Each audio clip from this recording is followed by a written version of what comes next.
Shalom, selamat pagi, selamat bertemu kembali di dalam kasih Tuhan kita Yesus Kristus. Saya bersyukur pagi hari ini kita masih diberikan kesehatan sehingga bisa bertemu walaupun hanya secara media online. Pagi hari ini Bapak Ibu Saudara yang terkasih, kita akan belajar bersama sebuah renungan firman yang kita pelajari dari kehidupan salah satu rasul Tuhan Yesus yang luar biasa, walaupun memiliki latar belakang kehidupan yang dahulunya sangat jauh dari Tuhan, yaitu kehidupan dari Rasul Paulus. Mari kita akan melihat bersama di dalam firman Tuhan, Kisah Rasul pasal yang ke-9, ayat yang pertama sampai dengan yang ke-19. Tetapi saya akan bacakan potongan saja. Kita akan lihat terlebih dahulu di dalam Kisah Rasul pasal yang ke-9, ayat yang pertama sampai dengan yang ke-2. Saulus bertobat. Sementara itu, berkobar-kobar hati Saulus untuk mengancam dan membunuh murid-murid Tuhan. Ia menghadap imam besar dan meminta surat kuasa daripadanya untuk dibawa kepada majelis-majelis Yahudi di Damsyik, supaya jika ia menemukan laki-laki atau perempuan yang mengikuti jalan Tuhan, ia menangkap mereka dan membawa mereka ke Yerusalem. Saudaraku, di sini kita melihat bahwa kehidupan awal Saulus ini sangat jauh dari sikap mengasihi Tuhan.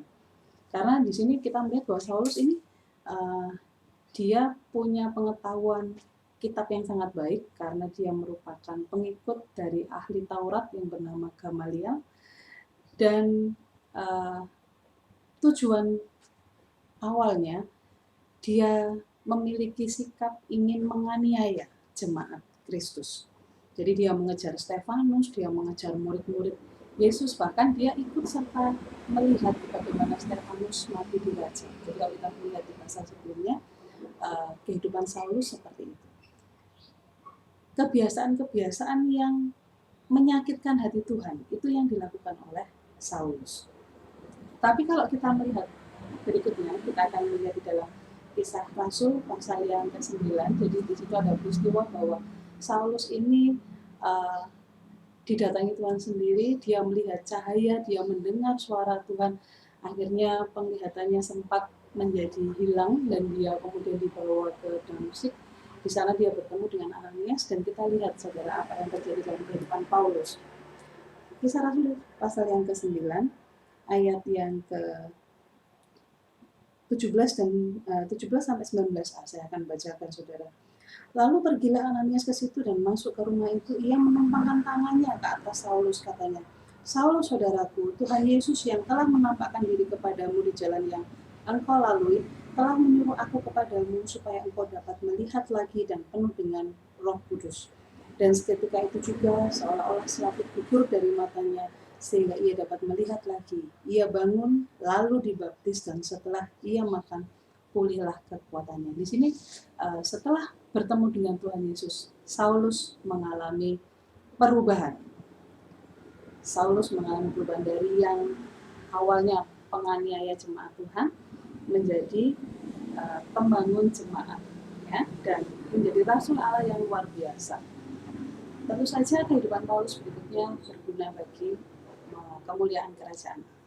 Nah, Bapak Ibu Saudara yang terkasih, bagaimana caranya supaya kita juga bisa memiliki kehidupan seperti Paulus, ya, yang bisa benar-benar bebas dari kebiasaan buruk. Jadi tema kita pada pagi hari ini yang diberikan dari Sinode Gereja Betel Indonesia adalah kita jemaat Tuhan bisa bebas dari kebiasaan buruk. Kalau tadi kita melihat kebiasaan buruk yang dimiliki Saulus adalah suka menganiaya jemaat Tuhan. Dia berubah menjadi pembangun jemaat Tuhan, menjadi rasul yang luar biasa. Nah, bagaimana caranya supaya kita bisa meneladani kehidupan seperti Paulus? Yang pertama, Bapak Ibu, mari kita lihat di dalam Roma 12 ayat yang kedua. Roma 12 ayat yang kedua. Firman Tuhan mengatakan sebagai berikut. Janganlah kamu menjadi serupa dengan dunia ini, tetapi berubahlah oleh pembaharuan budimu, sehingga kamu dapat membedakan manakah kehendak Allah, apa yang baik, yang berkenan kepada Allah, dan yang sempurna. Jadi yang pertama yang dilakukan Paulus adalah melakukan pembaharuan budi atau pembaharuan pikiran. Bapak Ibu, di sini kita melihat perjumpaannya Saulus dengan Yesus itu mengubah pikirannya dari yang awalnya ingin menyakiti jemaat Tuhan berubah menjadi yang menyenangkan hati Tuhan.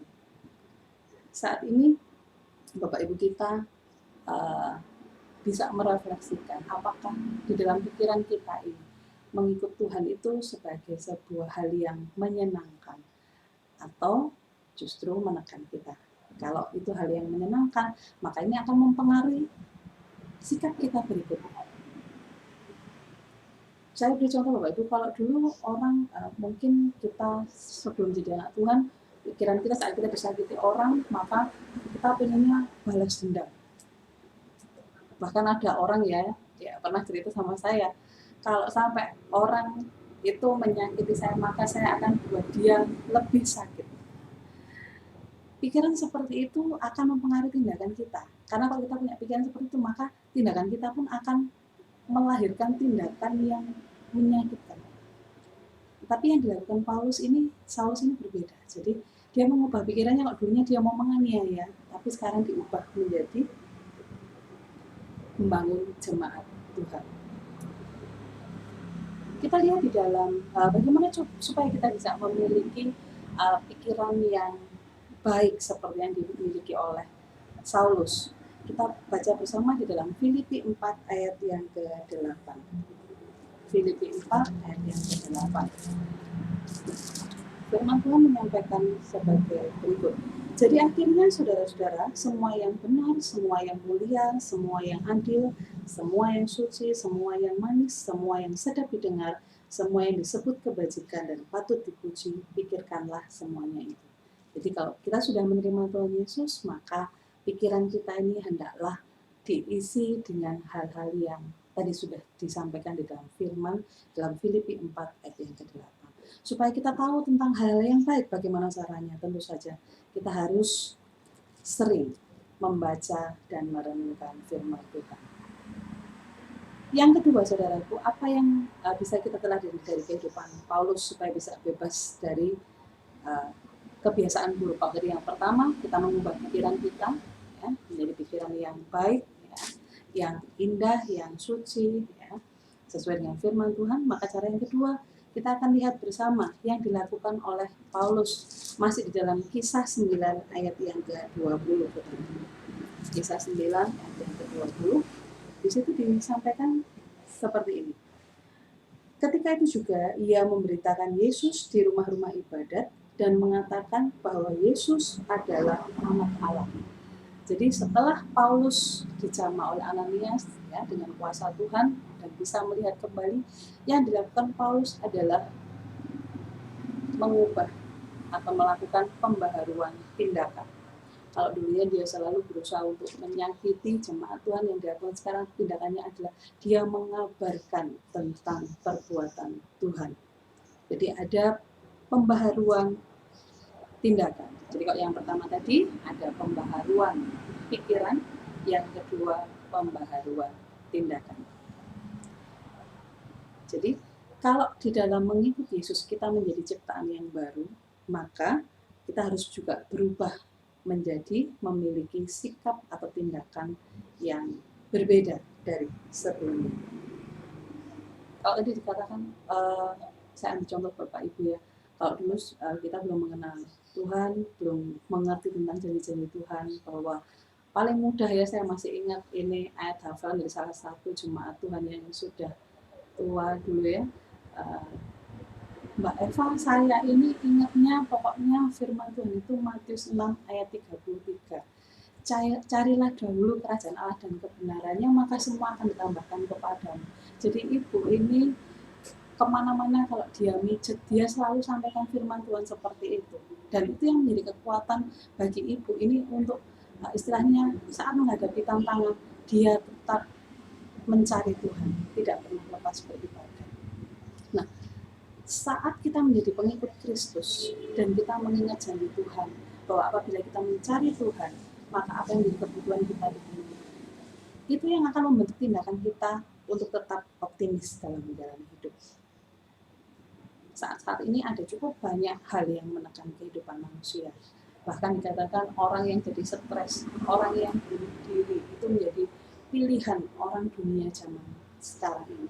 Tapi bagi kita yang mengikuti teladan Tuhan, ya, kita tetap bisa meninggalkan hal-hal atau kebiasaan-kebiasaan yang buruk.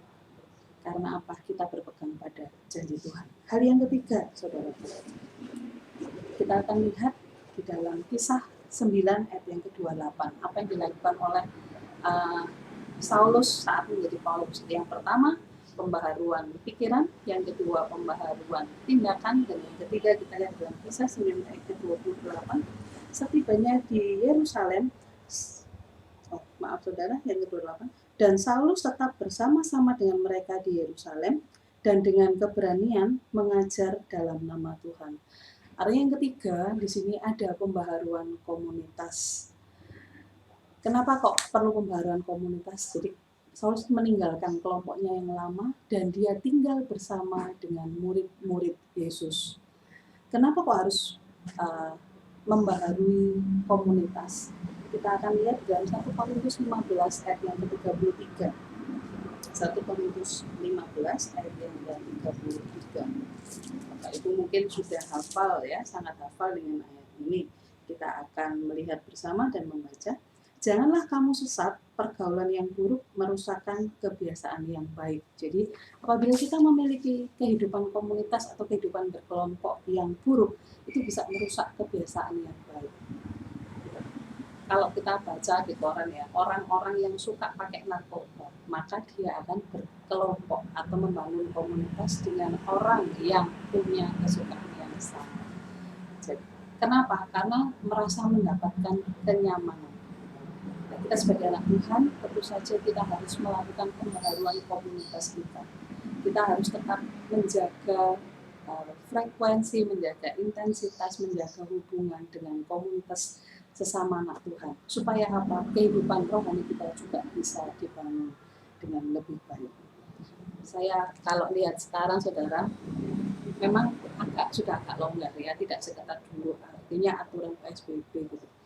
Di warung-warung kopi cukup banyak orang yang nggak pakai masker ya. Dan itu kalau misalnya kita sering ke sana, kita yang dulunya sangat disiplin menggunakan masker, kemudian kita masuk di situ, kita mungkin awalnya hanya nunut wifi aja ya karena mengerjakan itu, kemudian melihat banyak yang nggak pakai masker, kita jadi sungkan, akhirnya itu akan merubah sikap kita juga, menjadi kita nggak suka pakai masker lagi.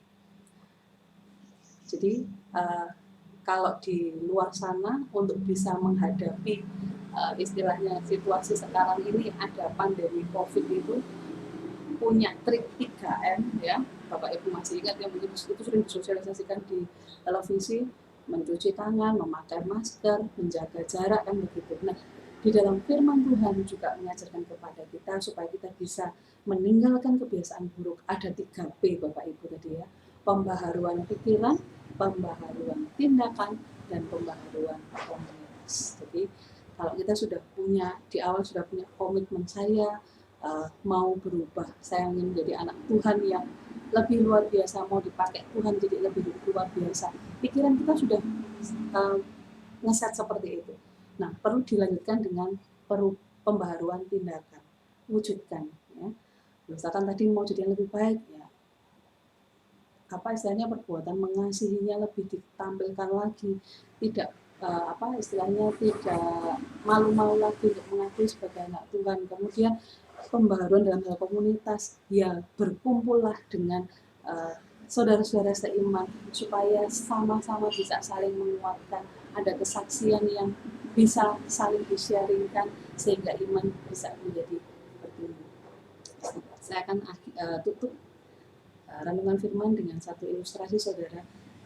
Di masa ini kan pekerjaan saya itu lebih banyak bersentuhan dengan komputer ya, dengan laptop, karena mengajar siswa saya dari jauh, kami menggunakan Zoom meeting, kami menggunakan LMS dan sebagainya. Nah, suatu ketika, saudara, laptop saya itu hang gitu ya. Saya agak agak agak jengkel juga gitu karena terus laptop itu baru juga, jadi diberi dari sekolah untuk saya gunakan, tiba-tiba itu hang gitu ya. Terus saya ngomel gitu ya, ngomel sama temen saya yang pinter laptop. Saya katakan, loh kok bisa ya, padahal ini sudah ada antivirusnya loh gitu ya. Terus teman saya cuma bilang gini, ibu apakah antivirusnya juga udah diupdate gitu ya. Terus saya baru ingat, oh iya enggak pak, saya bilang gitu. Nah kalau seperti itu harusnya diupdate ibu. Nah demikian juga kehidupan kita, mungkin kita bicara sekarang ini, mbak aku ini jadi anak Tuhan sudah lama, sudah bertahun-tahun, mungkin sudah puluhan tahun, tetapi apakah saat ini Tuhan menginginkan, apakah di dalam kehidupan rohani kita selalu ada pembaharuan? Karena kayak tadi saudaraku di komputer yang namanya virus itu juga berkembang. Kalau tadi antivirus saya nggak diupdate terus ya, kalau kena virus yang baru tetap aja bisa kena. Demikian juga kehidupan rohani kita, kalau kita tidak selalu kehidupan rohani kita ini tidak selalu diupdate ya, pikiran kita tidak selalu diupdate dengan rajin membaca dan merenungkan firman, maka tawaran-tawaran dunia yang baru itu bisa saja menggeser fokus kita kepada Tuhan menjadi sedikit demi sedikit menjauh. Karena itu saudaraku, mari kita belajar untuk tetap hidup di dalam kebenaran firman, untuk bisa menang dari segala kebiasaan yang buruk dengan melakukan 3P tadi. Pembaharuan pikiran, pembaharuan tindakan, dan pembaharuan komunitas. Demikian firman Tuhan yang bisa saya sampaikan pada pagi hari ini, kiranya bisa menjadi berkat bagi Bapak Ibu dan saudara sekalian. Mari kita berdoa. Bapa di dalam surga, kami mengucap syukur karena kami sudah Tuhan pilih menjadi anak-anak. Pagi hari ini Tuhan juga mengingatkan kami untuk kami terus mengupayakan diri kami meninggalkan kebiasaan-kebiasaan buruk dengan selalu melakukan pembaharuan pikiran, pembaharuan tindakan, dan juga pembaharuan komunitas. Tolong kami Tuhan, supaya sebagai individu kami juga boleh menjadi bagian dalam mewujudkan kerajaan Tuhan. Terima kasih Bapa di dalam surga untuk kesempatan hari ini dan untuk firman yang sudah Tuhan sampaikan, meneguhkan kami supaya kami tidak khawatir, kami akan percaya bahwa di dalam Tuhan selalu ada pertolongan, dalam Tuhan selalu ada jalan keluar, sehingga sikap kami pun dalam menghadapi hidup menjadi optimis, dan kami juga boleh menjadi kesaksian bagi kami. Di dalam namamu Tuhan Yesus kami berdoa dan mengucap syukur untuk Tuhan. Haleluya. Terima kasih saudara, selamat hari Minggu. Tuhan Yesus memberkati. Salam sehat.